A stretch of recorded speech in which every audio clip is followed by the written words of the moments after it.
مرسی T V, پیغام رحمت۔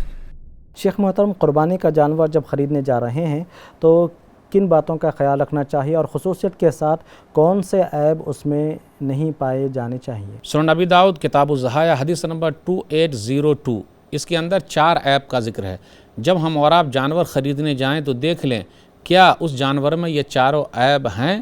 اگر چاروں عیب ہیں، کمی ہے تو نہ خریدیں۔ برا بن عازب رضی اللہ تعالیٰ عنہ بیان فرماتے ہیں کہ رسول اللہ صلی اللہ علیہ وسلم نے فرمایا: 4 لا تجوز فی الاضاحی، الاوراء بین عورها، والمریضۃ بین مرضها، والارجاء بین ضلعها، والکثیر التی لا تنقی۔ قربانی کے جانور میں 4 قسم کے جانور جائز نہیں ہیں۔ نمبر 1، وہ جانور جو بھینگا ہو اور اس کا بھیگا پن بالکل واضح ہو، یعنی اس کی آنکھ خراب ہو۔ نمبر 2، وہ جانور جو بیمار ہو اور اس کی بیماری بالکل واضح ہو۔ نمبر 3، وہ جانور لنگڑا ہو اور اس کا لنگڑا پن بالکل واضح ہو۔